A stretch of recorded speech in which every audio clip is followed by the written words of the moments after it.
conseil d'ordre avait été saisi. Par contre, on ne connaît pas les griefs. Peut-être vous, êtes-vous au courant des griefs?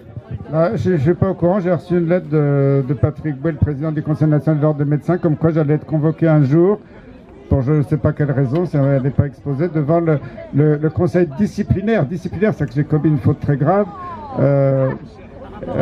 Et il y a un communiqué là aujourd'hui on était 6 médecins dans la charrette. Donc on va être conduit à l'échafaud parce qu'on a soigné, parce qu'on a dit la vérité. On sera là, on sera là, on sera là.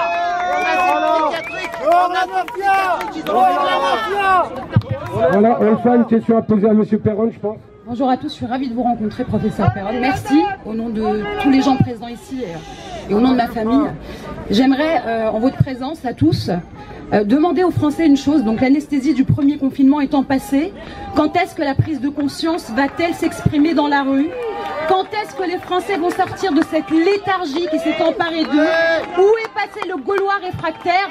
Et 2021 ne doit pas ressembler à 2020. Alors je vous invite à tous prendre vos responsabilités, à ouvrir vos yeux. Il en dépend et il en va de l'avenir de nos enfants. Merci beaucoup. On a eu l'occasion de se rencontrer et voilà, c'est quelqu'un de formidable que je rêve de rejoindre. Je travaille à la paix, à Pompidou.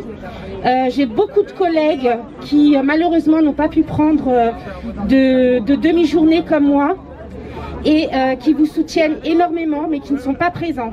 Voilà, donc vous avez du soutien du personnel, de l'assistance publique des hôpitaux de Paris et continuez dans votre honnêteté, dans votre sincérité. Le patient avant tout, vous n'avez jamais fait de privé. Moi je vois que ça à Pompidou presque. Et vous soignez avec le cœur et merci pour tous quoi. Merci. Qui a été publié à la mi-juin, j'ai eu 0 attaque, de 0 avocat, de 0 institution en diffamation, parce que tout ce que je dis, c'est pas moi qui le dis, j'ai fait parler les gens.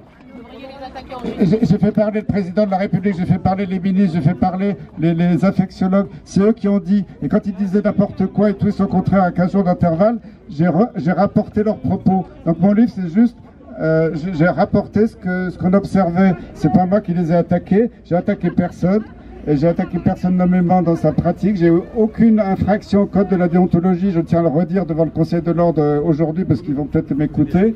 Et si j'ai quelquefois cité certains médecins qui avaient des conflits d'intérêts, c'était de notoriété publique, il y a les preuves. Et je vous rappelle qu'en droit, quand quelque chose est prouvé, il n'y a pas de diffamation. En droit, quand quelque chose est prouvé, il n'y a pas de diffamation, c'est la réalité. Donc, qu'on vienne de montrer que j'ai diffamé quiconque, je pense qu'ils ont du boulot. Je dis qu'une chose pour le professeur Perron, pour moi, quand je le vois dans les yeux, il est humain. Voilà, c'est ça qu'il faut dire, il est humain. Et ce mot-là, vraiment, c'est le mot que je ressens. Humain, fatigué, parce qu'il a tellement de pression de partout. Mais il faut le... Voilà, humain, HDI, humain, dégage l'inhumain. Voilà. On voulait vous soutenir.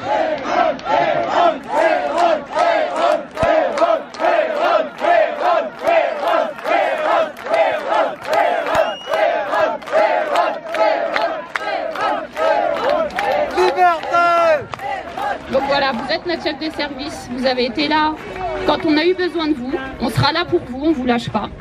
Maintenant, il y a beaucoup de collègues qui sont au chevet du patient qui ne peuvent pas descendre aujourd'hui, mais ils sont là, ils sont derrière lui.